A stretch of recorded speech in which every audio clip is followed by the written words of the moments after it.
ସେହି ସଦାପ୍ରଭୁ ପରମେଶ୍ୱରଙ୍କ ନାମରେ ମୁଁ ଆଉ ଥରେ ଆପଣମାନଙ୍କୁ ଆମ ଓଡ଼ିଆ ସବ ସ୍କୁଲ ପାଠରେ ସ୍ୱାଗତ କରୁଅଛି। ବନ୍ଧୁ, ଏହି ସପ୍ତାହ ଆମେ ଶିଖିବାକୁ ଯାଉଅଛୁ ବା ଅଧ୍ୟୟନ କରିବାକୁ ଯାଉଅଛୁ, ତାହା ହେଉଛି ସରପ୍ରାଇଜ୍ଡ ବାଇ ଗ୍ରେସ୍, ଅନୁଗ୍ରହ ଦ୍ୱାରା ଆଚର୍ଯ୍ୟ। ଆଉ ଆଜି ହେଉଛି ଶନିବାର ସନ୍ଧ୍ୟା, ଅକ୍ଟୋବର 4, 2025। ବନ୍ଧୁ, ଏହି ସପ୍ତାହରେ ଆମେ ଆଲୋଚନା କରିବା ଅନୁଗ୍ରହ ଦ୍ୱାରା ଆଚର୍ଯ୍ୟ। ଏହା ଜାଣିବା ପୂର୍ବେ ଚାଲନ୍ତୁ ନିଜକୁ ସମର୍ପଣ କରି ସେହି ସଦାପ୍ରଭୁ ପରମେଶ୍ୱରଙ୍କ ନାମରେ ଆମେ ପ୍ରାର୍ଥନା କରିବା। ହେ ଆମ୍ଭମାନଙ୍କ ସର୍ବଶକ୍ତି ସର୍ବଜ୍ଞାନୀ ପ୍ରେମର ସାଗର, ଦୟାମୟ ଅନ୍ତର୍ଯାମୀ ଅନୁଗ୍ରହ ପରମ ପିତା, ଧନ୍ୟବାଦ ଅର୍ପଣ କରୁଅଛୁ। ବର୍ତ୍ତମାନ ଯେଉଁ ଜୀବନଦାୟକ ବାକ୍ୟ ତୁମ ସେହି ସବ ସ୍କୁଲ ପାଠ ମାଧ୍ୟମ ଦ୍ୱାରା ଆମେ ଶିଖିବାକୁ ଯାଉଅଛୁ, ଏଥିପାଇଁ ଆମମାନଙ୍କୁ ବୁଦ୍ଧିରେ, ଜ୍ଞାନରେ, ଶକ୍ତିରେ ପରିପୂର୍ଣ୍ଣ କର। ପବିତ୍ର ଆତ୍ମା ଦ୍ୱାରା ଆମମାନଙ୍କୁ ପରିଚାଳନା କର। ଏହି ଛୋଟ ପ୍ରାର୍ଥନା ଯୀଶୁଙ୍କ ନାମରେ ମାଗୁଅଛି, ଶୁଣି ଗ୍ରହଣ କର। ଆମେନ୍। ବନ୍ଧୁ, ଆଜି ହେଉଛି ଶନିବାର ଦିନ ସନ୍ଧ୍ୟା। ଆଉ ଆମେ ଗତ ସପ୍ତାହର ପାଠ ଆମେ ଶିଖିଥିଲୁ। ଆଉ ଚାଲନ୍ତୁ ଏହି ସପ୍ତାହର ପାଠ ଆମେ ଶିଖିବା। ଆଉ ପ୍ରତିଦିନରେ ଆମେ ଏଇ ଯେଉଁ ସପ୍ତାହର ପାଠ ଯାହା ମାନଙ୍କୁ ଦିଆଯାଇଛି, ସେଇ ପାଠ ଆମେ ସ୍ପଷ୍ଟ ରୂପରେ ଶିଖିବା ପାଇଁ ଚେଷ୍ଟା କରିବା। ତାହେଲେ ଚାଲନ୍ତୁ ବିଳମ୍ବ ନ କରି ଆମ ଏହି ସପ୍ତାହର ପାଠ ଆମେ ଆରମ୍ଭ କରିବା। ଆଉ ଏହି ଯେଉଁ ସପ୍ତାହର ପାଠ ଯେଉଁ ସ୍ୱର୍ଣ୍ଣ ପଦ ନିଆଯାଇଛି, ତାହା ହେଉଛି ଏବ୍ରୀ 11:31। ସେଠି ଆମେ ପାଉଛୁ, ବନ୍ଧୁ, ବିଶ୍ୱାସ ଦ୍ୱାରା ରାହାବ ବେଶ୍ୟା ଚୋରମାନଙ୍କୁ ଆଶ୍ରୟ ଦେବାକୁ ଅନାଜ୍ଞାବହମାନଙ୍କ ସହିତ ବିନଷ୍ଟ ହେଲେ ନାହିଁ।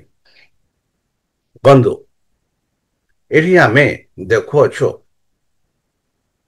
ଜଣେ ବେଶ୍ୟା ସ୍ତ୍ରୀ, ଆଉ ଏଇ ଯେଉଁ ପାଲିସ୍ତିନ ସ୍ତ୍ରୀଟା, ଯେ କି ସେମାନେ କି ପ୍ରକାର ଏଇ ଯେଉଁ ଇସ୍ରାଏଲ ପ୍ରଜାମାନେ ଭିନ୍ନ ଭିନ୍ନ ରାଜାମାନଙ୍କୁ ଆକ୍ରମଣ କରି ଆଗକୁ ବଢୁଛନ୍ତି, ତାହା ବିଷୟ ସବୁ ସେ ଶୁଣିଲେ। ଆଉ ସଦାପ୍ରଭୁଙ୍କ ନାମରେ ସେ ବିଶ୍ୱାସ କଲେ। ଯେବେ ଗୁପ୍ତଚୋର ମାନେ ସେହି ଜେରିକୋକୁ ଅନୁସନ୍ଧାନ କରିବା ପାଇଁ ଗଲେ, ସେତେବେଳେ ଆମେ ଦେଖୁଛୁ ଏକ ବେଶ୍ୟା ଯାହାର ନାମ ଥିଲା ରାହାବ। ସେହି ବେଶ୍ୟା ସ୍ତ୍ରୀ କିପରି ଏହି ଗୁପ୍ତଚୋର ମାନଙ୍କୁ ରକ୍ଷା କରି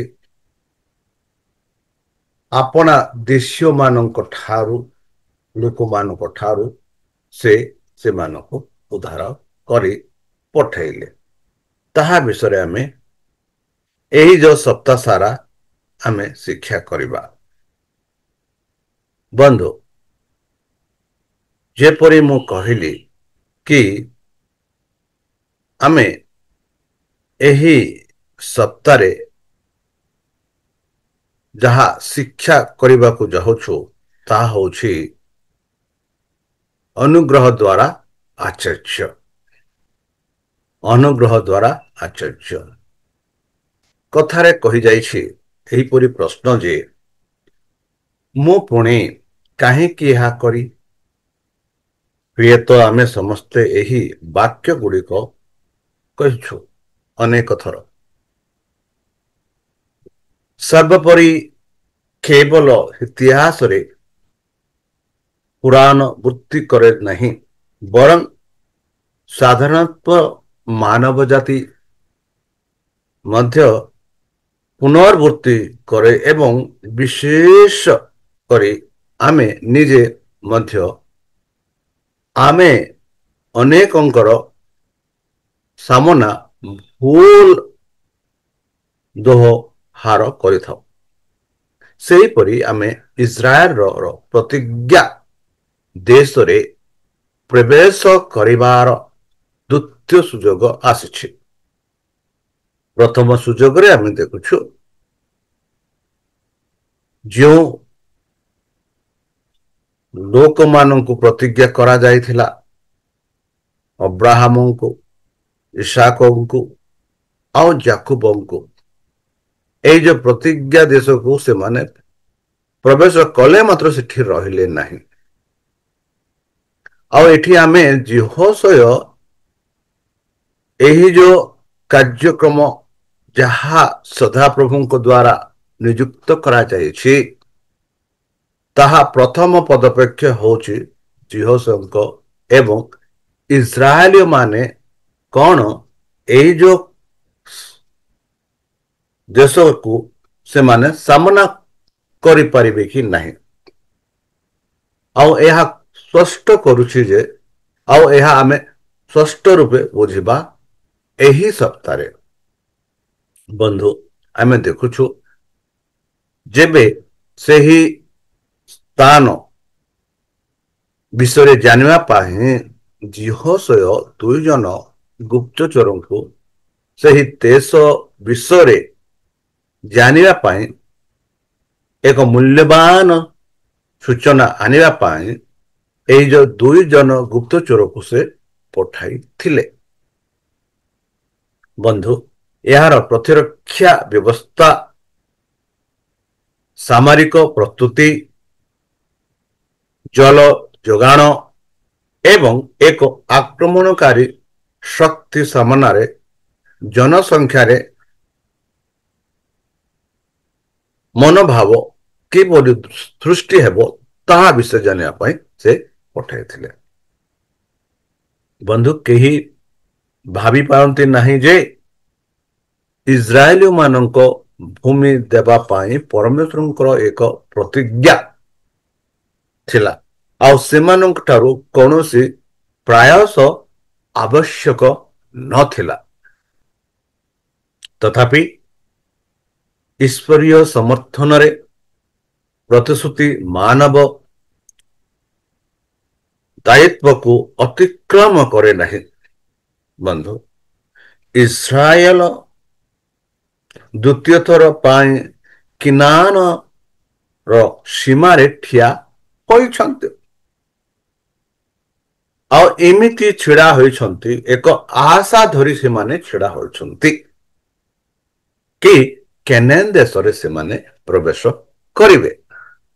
ଆଉ ସେଇ କେନାନ ଦେଶରେ ପ୍ରବେଶ କରିବା ପୂର୍ବେ ସେମାନେ କି ପ୍ରକାର ବିପଦ, ଶତ୍ରୁ ଆଉ ସେଇ ଦେଶୀୟ ବାସିସ୍ତ ଲୋକମାନଙ୍କ ସହ ସମ୍ମୁଖୀନ ହେବାକୁ ପଡିବ, ସେମାନଙ୍କ ସହ ଯୁଦ୍ଧ କରିବାକୁ ପଡିବ। ବନ୍ଧୁ, ଆମେ ଦେଖୁଛୁ ଯେଉଁ ସହରମାନଙ୍କୁ ସେମାନେ ଯୁଦ୍ଧ କରିବାକୁ ଗଲେ, ସେହି ସହର ଚାରିପଟେ ପାଚୁରୀ ଥିଲା, ଆଉ ସେଠିର ରାଜା ସେମାନଙ୍କୁ ଅସ୍ତ୍ରଶସ୍ତ୍ରରେ ସେମାନଙ୍କୁ ପ୍ରସ୍ତୁତ କରିଥିଲେ, ଯେପରି ଯେବେ ଶତ୍ରୁ ସେମାନଙ୍କୁ ଆକ୍ରମଣ କରିବ, ସେମାନେ ମଧ୍ୟ ସେଇ ଯୋଉ ଶତ୍ରୁମାନଙ୍କୁ ଆକ୍ରମଣ କରିବେ। ବନ୍ଧୁ, ଆମେ ଏଠି ଦେଖୁଛୁ କି ଇସ୍ରାଏଲ ପ୍ରଜାମାନେ ସେହି କେନାନ ଦେଶର ସୀମାରେ ଛିଡା ହୋଇଛନ୍ତି। ଆଉ ଏମିତି ପରିସ୍ଥିତିରେ ଯେପରି ସେମାନେ ଆଗକୁ ଦେଖୁଛନ୍ତି ଯେଉଁ ସହର, ଯେଉଁ ଲୋକମାନେ ସେଠି ବାସ କରନ୍ତି, ଶକ୍ତିଶାଳୀ ଲୋକମାନେ, ଆଉ ସେମାନଙ୍କୁ କିପରି ସମ୍ମୁଖୀନ କରିବେ, ଆଉ ସେମାନଙ୍କୁ କିପରି ସେହି ଦେଶରୁ ସେମାନଙ୍କୁ ବାହାର କରିପାରିବେ ବା ସେମାନଙ୍କୁ କିପରି ନଷ୍ଟ କରିବେ। ବନ୍ଧୁ, ଏହା ଏକ ଭୟଙ୍କର ବିଫଳତା ଆଣିଥାଏ।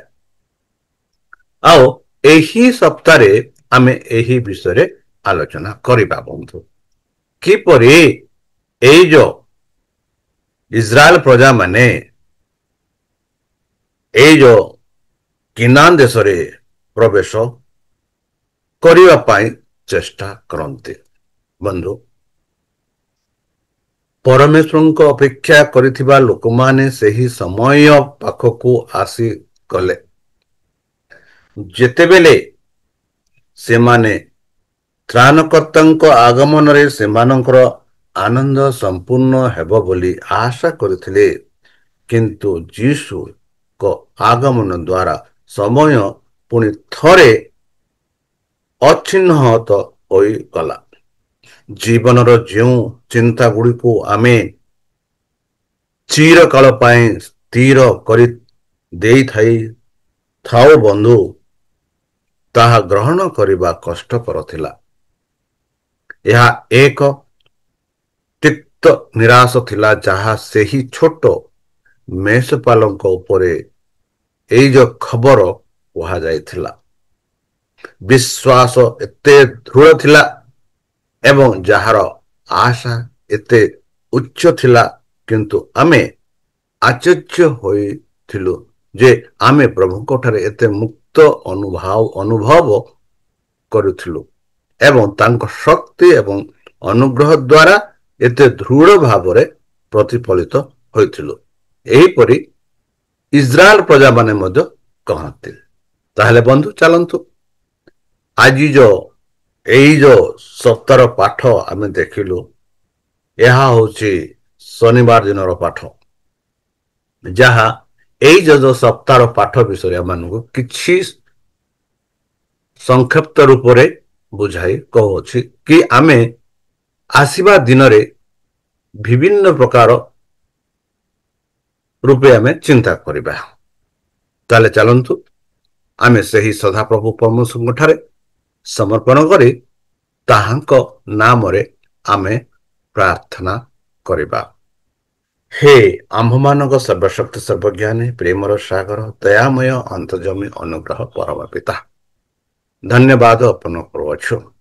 ବର୍ତ୍ତମାନ ଯେଉଁ ବାକ୍ୟ ତୁମ ସେହି ସବତ ସ୍କୁଲ ପାଠ ଦ୍ୱାରା ଆମେ ଶୁଣିଲୁ, ଏହା ଯେପରିକି ଆମ ଅନ୍ତରରେ ରଖିପାରିବୁ, ଯେପରିକି ଯେଉଁ ଇସ୍ରାଏଲ ପ୍ରଜାମାନେ ସେହି କେନାନ ଦେଶର ସୀମାରେ ଥିଲେ ଆଉ ଯେବେ ସେମାନେ ଆକ୍ରମଣ କରିବାକୁ ଯାଉଥିଲେ ସେତେବେଳେ ପ୍ରଭୁଙ୍କର ଅନୁଗ୍ରହ ସେମାନଙ୍କୁ ସାହାଯ୍ୟ କରିଥିଲା। ଏହା ଆମେ ଏହିପରି ଶିଖୁଅଛୁ। ସେହିପରି ଅନୁଗ୍ରହ ଆମମାନଙ୍କୁ ପ୍ରଦାନ କର, ଯେପରିକି ଯେତେ କଷ୍ଟ, ବାଧା, କ୍ଲେଶ, ଦୁଃଖ ଆମ ଜୀବନରେ ଆମେ ଅନୁଭବ କରୁ, ଯେପରି ସେହି କଷ୍ଟ ବା ବାଧାରେ ଆମେ ଉଦ୍ଧାର ହୋଇପାରିବୁ, ଏଥିପାଇଁ ଆମମାନଙ୍କୁ ସାହାଯ୍ୟ କର। ଏହି ଛୋଟ ପ୍ରାର୍ଥନା ଯୀଶୁଙ୍କ ନାମରେ ମାଗୁଛୁ, ଶୁଣି ଗ୍ରହଣ କର। ଆମେନ୍।